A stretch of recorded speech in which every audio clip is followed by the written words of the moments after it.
사사들은 이스라엘의 왕이 등장하기 직전에 이스라엘을 지도했던 하나님의 사람들인데, 그 사사기에 나오는 순환적인 구조에 대해서 이미 서론에서 말씀을 드렸습니다. 반복되어 나오는 구조, 우리 다 아시겠습니다만 한번 복습을 하면 이스라엘 백성이 악을 행하고 죄를 짓습니다.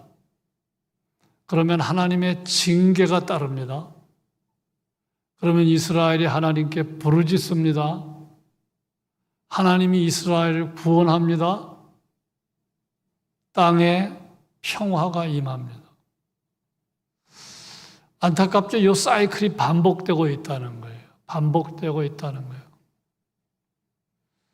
선한 것이 반복되는 선순환이 되면 얼마나 좋겠습니까? 좋은 것이 반복되는 선순환이 되면 얼마나 좋겠습니까? 이 악한 모습이 계속해서 사사기에 반복되어 나오는 것을 보면서 우리가 안타까운 마음이 듭니다. 자, 오늘 3장 12절을 읽었는데 12절 어떻게 시작됩니까? 이스라엘 자손이, 그 다음에 나오는 말이 뭐지요? 이스라엘 자손이 이스라엘 자손이 또 여호와의 목전에 악을 행하니라. 요 3장 12절에 나오는 요 말씀이 4장 1절에도 나오고 6장 1절에도 나오고 10장 6절에도 나오고 13장 1절에도 나오고, 이스라엘 자손이, 다시 한번 비춰보세요. 이스라엘 자손이 또 여호와의 목전에 악을 행하니라. 요 이야기가 계속해서 3장 12절, 4장 1절, 6장 1절, 10장 6절, 13장 1절에 계속해서 나옵니다.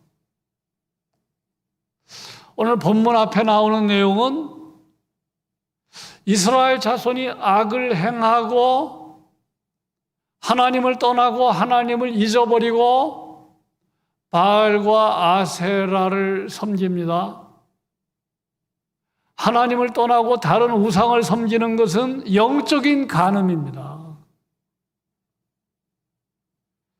그래서 하나님께서는 이스라엘 자손을 메소보다미아 왕 구산 리사다임에게 붙입니다. 그래서 구산 리사다임 밑에서 이스라엘 백성이 8년 동안 고생합니다. 그러니까 하나님께 부르짖고 하나님께서 사사 온니엘을 세워서 이스라엘을 구원하시는, 그래서 땅에 평화가 임하는 내용이 오늘 본문 바로 앞에 나오는데, 일정한 세월이 지난 다음에 어떻게 됐다고요? 이스라엘 자손이 또 여호와의 목전에 악을 행했다. 물론 같은 사람들은 아니죠. 세월이 몇십 년 지나기도 했기 때문에 동일한 사람들은 아니지만 이 잘못된 모습이 되풀이되는 이 안타까운 모습, 이 조상들의 잘못을 반면 교사로 삼았으면 얼마나 좋았겠습니까? 그렇지 못했던 거죠. 그런데 생각해 보면 우리의 모습 가운데 오늘 말씀은 동일한 사람이 아닙니다. 이스라엘 백성들, 동일한 이스라엘 백성들이 아니라 시대가 지나간 다음에 일어난 사건이기 때문에 다른 이스라엘 백성들이 행한 모습이긴 하지만, 문제는 오늘 우리 가운데, 저의 모습 가운데, 여러분의 모습 가운데는 하나님이 원치 않는 모습인데, 하나님이 원치 않는 습관인데, 혹시 반복되는 모습은 없습니까? 철저히 회개하고 고쳐야 하는데 그런 모습 없어요. 예. 만일 있다고 하면 너무너무 안타까운 모습이에요. 예. 자, 이스라엘 백성들이 또 여호와의 목전에 악을 행함으로 모압 왕 에글론에게 붙여서 18년 동안 고생합니다. 이 18년이라는 세월은 너무너무 안타까운 세월이잖아요. 이스라엘 백성들이 하나님을 잘 섬겼다면 당하지 않을 고난이잖아요. 예. 여러분, 이 세상에는 우리가 이유를 알 수 없는 고난이 있죠. 이유를 알 수 없는 고난이 있어요. 제가 참 눈 때문에 많이 고생을 하는데 제가 아무리 생각해도 이해가 잘 안 돼요. 작년 연말쯤 눈이 이렇게 가렵고 그래서 안과를 찾아가서 눈에 넣어도 되는 안약을 발랐는데 조금 많이 발랐습니다. 제가 음식을 굉장히 조심하거든요. 비교적 건강식을 합니다. 잠은 또 얼마나 빨리 잡니까? 9시 넘으면 바로 초저녁잠이 많아서. 근데 작년 1월 초부터 눈가 밑에 이렇게 발갑게 피부에 이상 현상이 생겨서 피부과 갔더니 피부과 의사들은 피부과 의사만 그런 것이 아니고 내과 의사도 그렇고 우리 김 장로님에게 물어봤더니 대개 스테로이드제를 사용한대요. 스테로이드제. 스테로이드제가 아주 효과가 좋다는 거거든요. 이제 피부과 가서 이제 그 의사가 스테로이드제를 처방을 하니까 싹 낫더라고요. 그런데 이제 스테로이드제는 정량을 사용해야 되기 때문에 의사가 그다음부터는 줄인답니다. 근데 줄이니까 이게 다시 재발하는. 한 달 반 정도 치료했을 때 그 의사가 고민에 빠져가지고 대학병원에 제가 보내달라고 한 것도 아니고 의사가 대학병원에 의뢰해 줬는데 대학병원 갔더니 의사가 아주 친절하게 이거 아토피 피부염입니다. 비스테로이드제 연고 좀 장기적으로 바르면 시간이 가면 좋아집니다. 근데 중간중간 악화될 것입니다. 그 이야기를 하더라고요. 근데 제가 대학병원 피부과 간 게 3월 9일이거든요. 근데 2번 가니까 올 필요 없대요. 근데 아직 깨끗하지 못하거든요. 세상에는 정말 이유를 알 수 없는 고난이 있구나. 예. 음식도 조심하지요. 잠도 빨리 자지요. 자, 세상에는 이유를 알 수 없는 고난이 있어요. 두 번째는 의인이 당하는 고난이 있는 거 알죠? 의롭게 살기 때문에 당하는 고난이 있습니다. 이제 세 번째가 문제인데 죄 때문에 당하는 고난.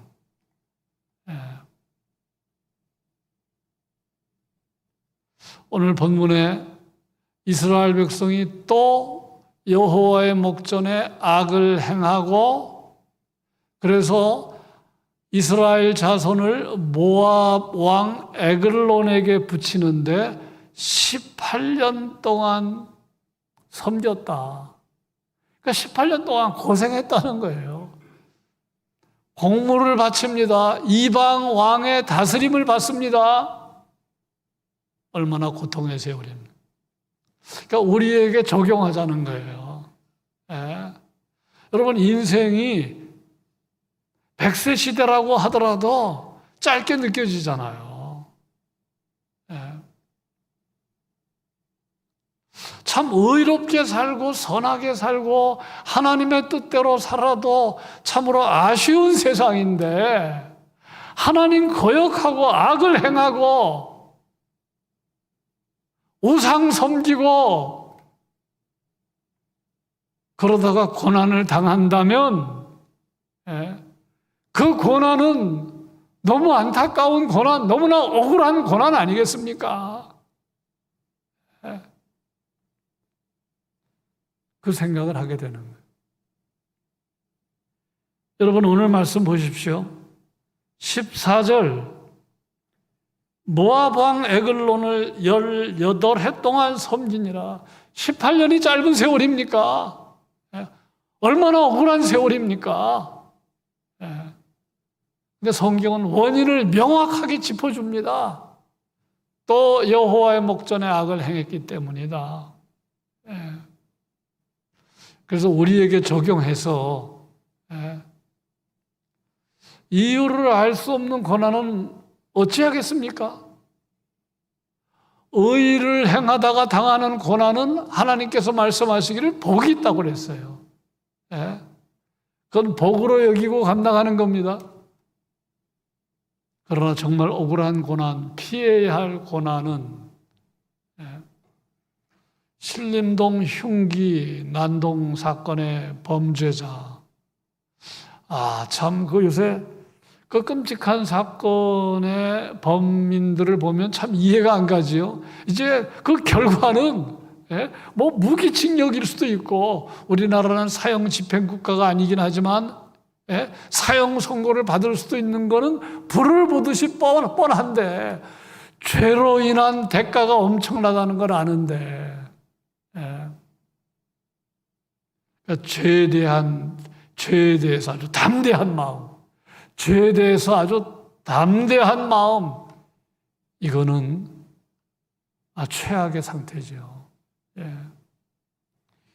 오늘 말씀에서 우리가 짚고 넘어갈 점입니다. 그런데 오늘 말씀에서 또 아쉬운 점이 있는데, 자, 이스라엘 자손이 모압 왕 에글론을 18해를 섬겼는데, 아니 그 전에 부르짖었으면 얼마나 좋았겠어요. 18년을 고생하다가 18년째 부르짖은 겁니다. 이게 얼마나 아쉬운 점이에요. 아니 17년째 부르짖었으면 얼마나 좋았겠어요. 16년째, 15년째. 아니 고난을 당할 때 바로 부르짖었으면 얼마나 좋았겠어요. 미리 깨닫지 못한 거지요. 미리 깨닫고 하나님께 부르짖었다면 얼마나 좋았겠습니까? 너무나 아쉬운 대목 아니겠습니까? 어째서 18년 동안 갑니까? 그 전에 이방의 군주로부터 통치를 받을 때 하나님께 진작 부르짖었다면 얼마나 좋았겠을까라는 생각을 우리가 금할 길이 없지요. 여러분 잊지 마십시오. 미리 깨닫고 하나님께 더 가까이 나가는 건 큰 복입니다. 이런 깨달음이 우리 모두에게 있으시기를 바랍니다. 자, 하나님은 모압을 들어서 이스라엘을 쳤다. 모압을 매로 들어서 이스라엘을 쳤다. 우리 처음 보는 이야기가 아니죠. 성경에 보면 하나님께서 아수르를 들어 북이스라엘을 치십니다. 바벨론을 들어서 남유다를 치십니다. 애굽을 들어서 이스라엘을 치십니다. 블레셋을 들어서 이스라엘을 치셨어요. 그래서 오늘 말씀 어디를 보시느냐 하면 우리 12절을 다시 보시면 한번 같이 읽으실까요? 12절 이스라엘 자손이 또 여호와의 목전에 악을 행하니라. 이스라엘 자손이 여호와의 목전에 악을 행함으로 여호와께서 모압 왕 에글론을 강성하게 하사 그들을 대적하게 하심에. 그 다음에 13절입니다. 에글론이 암몬과 아말렉 자손들을 모아 가지고 와서 이스라엘을 쳤다. 예.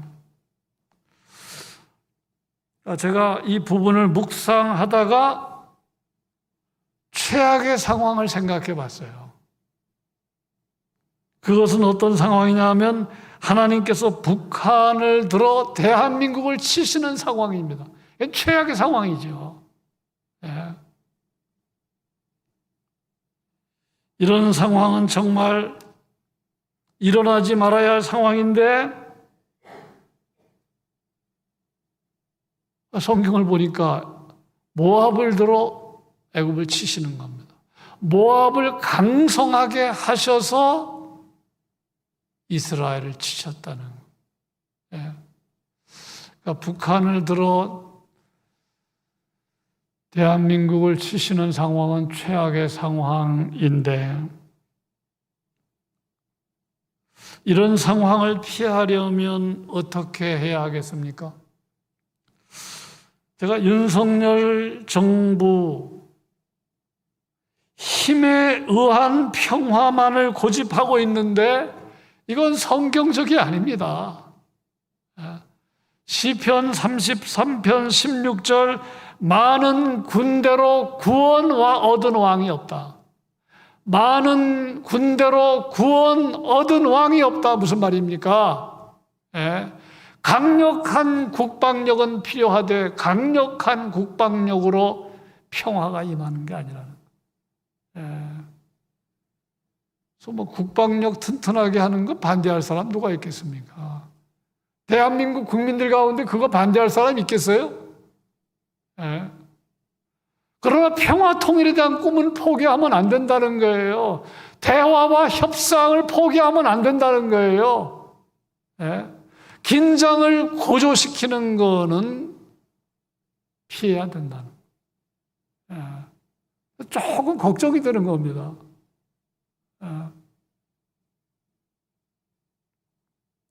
북한이 강성해져 남한을 공격하는 상황을 피하려면 성경의 가르침에 따르면 죄악의 수치가 떨어져요. 하나님의 뜻을 거역하는 악의 수치가 떨어져야 합니다. 하나님의 공의가 이 땅에 있어야 합니다. 이것이 성경의 관점이에요. 우리나라는 신종 국가가 아니기 때문에 이스라엘 상황과 그대로 우리가 적용할 수는 없어요. 그런데 분명한 건 죄악의 수치가 떨어져야 되고요. 하나님의 정의가 중요합니다.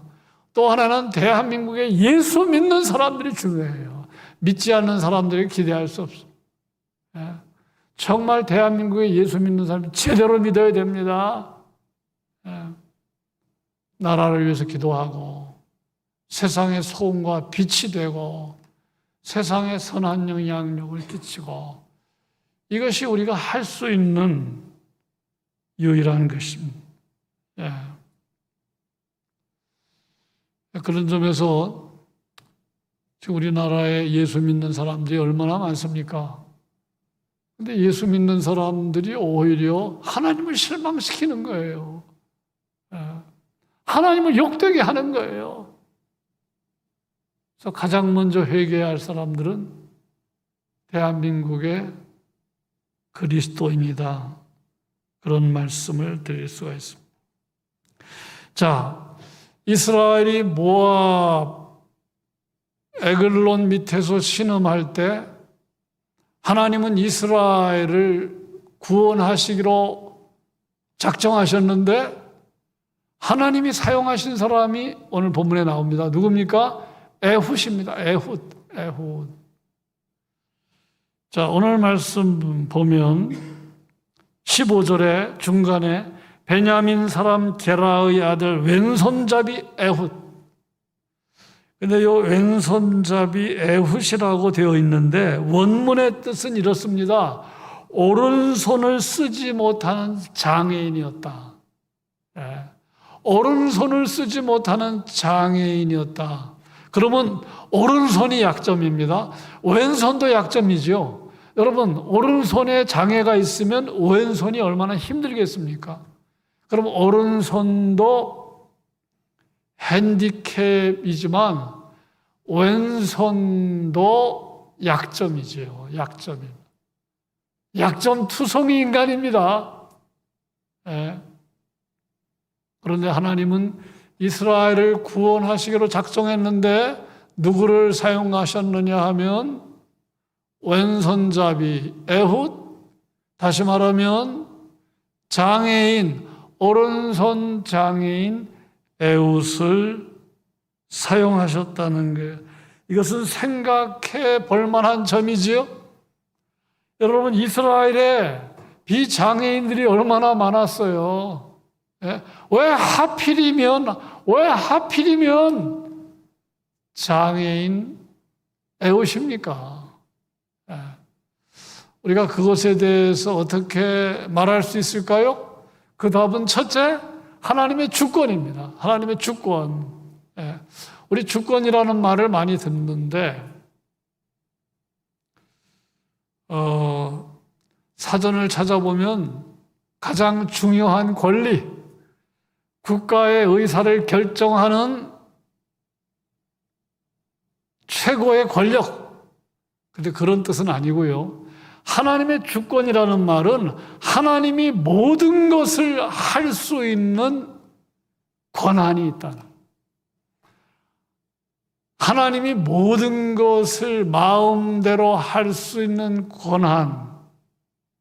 그게 바로 하나님의 주권이고 그게 바로 하나님의 절대 주권입니다.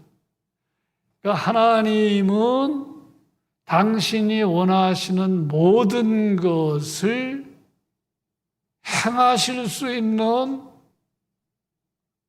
권리가 있다. 권한이 있다. 그게 하나님의 절대 주권입니다. 자, 우리는 그 이유를 몰라요. 왜 그렇게 하시는지. 예? 왜 많은 비장애인들이 있는데 하필이면 에훗인지. 그건 하나님의 원함입니다. 우리가 다 이유를 알 수 없지만 하나님의 원함입니다. 원함이 작동한 거예요. 예. 우선 그렇게 이해를 하셔야 돼요.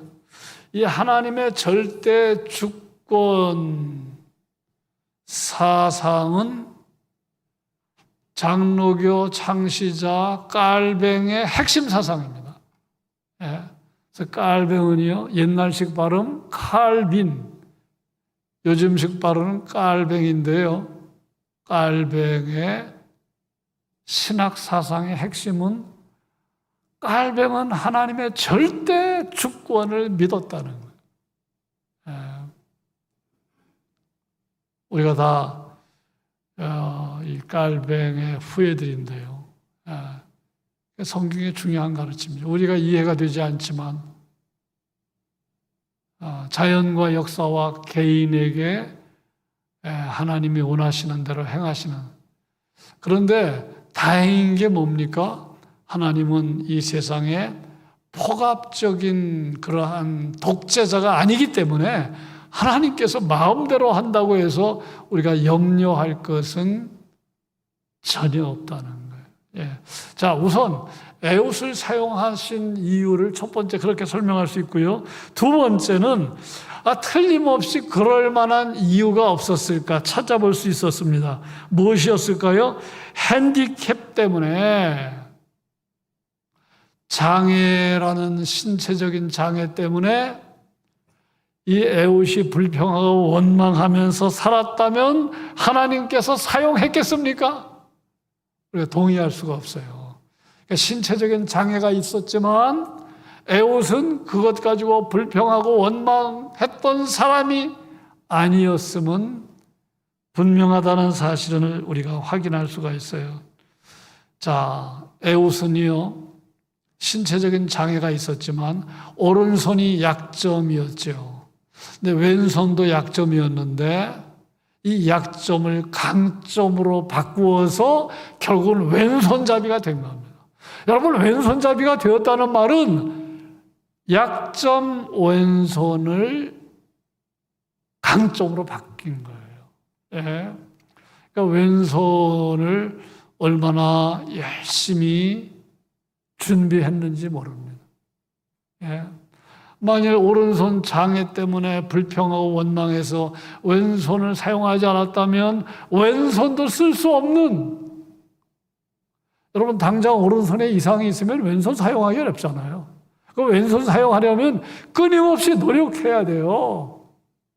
끊임없이 노력하고 준비해야 됩니다. 그래야 왼손잡이가 되는 겁니다. 그러니까 에훗이 왼손잡이가 되었다는 말은 약점을 강점으로 바꾸었다는 말. 예. 원망하고 불평하는 것으로 끝나지 않았다는 거예요. 예. 여러분, 어떤 사람은 핸디캡 때문에, 신체적인 장애 때문에 불행해지는 사람이 있는 반면에 어떤 사람은 약점을 강점으로 바꾸어 하나님께 귀하게 사용되는 사람이 있다는 거 아시지요? 예. 약점을 강점으로 바꾸는 사람들. 20세기 최고의 지휘자 토스카니니는 악보를 다 외웠다고 그래요. 근데 왜 악보를 외웠느냐? 시력이 안 좋았다는 거예요. 시력이 안 좋은 약점 때문에 악보를 통째로 외웠다는 거예요. 세계적인 지휘자가 돼. 우리나라 사람들은 대개 축구 팬인데, 여러분, 최경 집사님, 축구 누구 좋아하십니까? 축구 팬. 세계적인 축구 선수고요. 세계적인 축구 선수. 예? 세계적인 축구. 우리 손자는 메시를 얼마나 부러워하는지 몰라요. 메시. 여러분, 메시가 키가 1m 69입니다. 세계 최고의 선수로 평가받았던 선수입니다. 아르헨티나 사람이죠. 아르헨티나가 낳은 천재 축구 스타 메시입니다. 그런데 또 인물이 있죠. 마라도나. 마라도나는 1m 65입니다. 1m 65. 예. 브라질이 나온 스타. 펠레는 72입니다. 예. 손흥민 선수는 80이 넘잖아요. 손흥민 선수는 80이 넘잖아요. 예. 그런데 전문가들은 말합니다. 축구 선수로서 키가 작은 거는 약점이지만 강점이 될 수 있다는 거예요. 잘 훈련하면 오히려 강점이 될 수 있다는 거예요. 왜 그렇습니까?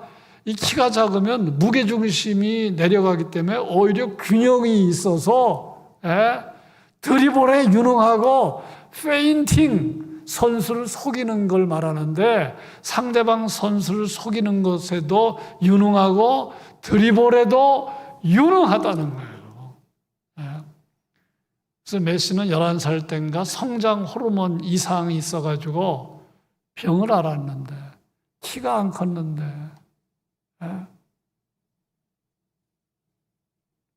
세계 제일 연봉을 이야기하면 뭐 다 입이 다 벌어집니다. 1,000억이 넘는다는 거 아시죠? 연봉이. 그러니까 약점을 강점으로 바꾼 사람들, 제가 지금 2사람 이야기했습니다만 찾아보면 얼마나 많은지 몰라요. 에훗이 바로 그런 주인공입니다. 자, 에훗이 저 에글론을 제거하지 않으면 이스라엘이 곤란하겠다. 그래서 곡물을 바치러 가서 곡물을 가지고 간 사람들 다 보내고 은밀하게 만남을 성사시키잖아요. 내가 긴히 할 말이 있다. 그래서 들어가기 전에 한 규빗 되는 양 칼을 허벅지에 숨기고 들어갑니다. 들어가서 찬스를 노리다가 허벅지에서 칼을 뽑아 왼손으로 찔렀다. 그런데 오늘 말씀을 잘 보시면 뭐라고 되어 있느냐 하면 이렇게 되었어요. 예. 에글론이 비둔한 사람이었는데 칼이 들어가서 그 끝이 등 뒤까지 나왔다. 예. 끔찍한 이야기인데요. 자, 21절입니다. 21절. 에훗이 왼손을 뻗쳐 그의 오른손 허벅지 위에서 칼을 빼어 왕의 몸을 찌르매, 그 다음입니다. 칼자루도 나를 따라 들어가서 그 끝이 등 뒤까지 나갔다. 몸이 비둔했다고 그랬습니다. 여러분, 왼손으로 찔러가지고 칼이 몸속으로 들어가서 등 뒤까지 나왔다 그러면 여러분, 이 왼손이 얼마나 능한지를 짐작할 수 있잖아요. 예.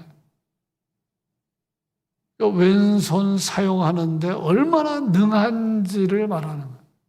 예. 그러니까 약점을 완전히 강점으로 바꾸었다는 사실을 알 수가 있는 거죠. 예. 그렇게 해서 준비된 인물이었음을 우리가 알 수가 있습니다. 그래서 많은 사람들이 약점 때문에 웁니다. 많은 사람들이 약점 때문에 불행해지지만 생각을 바꾸시기 바랍니다. 약점을 강점으로 바꾸는 것. 바울이 한 말, 내가 약할 그때 가장 강하다. 그래서 내가 자랑할 것 십자가, 그리고 약한 것 자랑한다. 이야, 이게 보통 간증이 아니죠. 예? 약할 때 강하대요. 약할 그때가 가장 강하다. 예. 여러분, 이게 신앙의 위대함입니다. 예. 여러분이 지금 문제라고 생각하는 게 사실은 문제가 아니에요. 문제가 아닙니다. 생각의 전환이 필요합니다. 문제가 아니라는 거예요. 예. 얼마든지 약점을 강점으로 바꿀 수 있다는 사실 잊지 마시기를 바랍니다. 자, 이제 마지막으로 하나님께서 사사 삼가를 통해서 이스라엘을 구원하신 이야기가 31절에 나옵니다. 여러분, 요 사사 삼가는 한 절 나오죠. 한 절. 이런 사사를 소사사라고 말합니다. 소사사. 분량이 많으면 대사사. 학자들이 그렇게 분류했어요. 두보라 이야기는 길거든요. 기도원 이야기 길거든요. 삼손 이야기 길거든요. 무슨 사사입니까? 대사사입니다. 근데 입산 이야기 짧습니다. 삼갈 이야기 짧습니다. 이건 소사사입니다. 31절입니다. 에훗 후에는 아나세 아들 삼갈이 있어 소모는 막대기로 블레셋 사람 600명을 죽였고 그도 이스라엘을 구원하였다. 자, 삼갈에 대한 정보가 아주 빈약하지만 소모는 막대기라는 말에서 농부가 아니었겠는가 짐작을 할 수 있습니다. 생업을 할 때에 쉽게 만나는 도구가 막대기였다는 거 짐작을 할 수 있어요. 자, 그런데 그 막대기로 이스라엘 600명을 죽였다. 이스라엘을 구원했다. 여러분, 블레셋은 철기 문명을 가진 나라입니다. 이거 뭘 말하는 겁니까? 하나님이 개입하면 엄청난 변수가 나타난다는 거예요. 우리가 그걸 믿고 사셔야 돼요. 하나님이 개입하시면 엄청난 변수가 나타난다는 걸 말하는 겁니다. 상식적으로 말이 안 돼요. 또 하나는 자, 이 삼갈은 자기의 생업의 도구를 통해서 이스라엘을 구원했다. 여러분, 생업의 중요성입니다. 생업의 중요성. 우리의 생업을 통해서 나라를 살린다? 거창한 겁니까? 내 생업을 통해서 나라를 살린다? 여러분, 생업을 통해서 돈만 번다 그렇게 생각하지 마시고 생업을 통해서 다른 사람에게 유익을 준다면 그게 결국은 그 사람의 유익이 아니라 나라의 유익입니다. 공동체의 유익입니다. 그래서 저는 장사는 안 해봤지만 장사의 기본은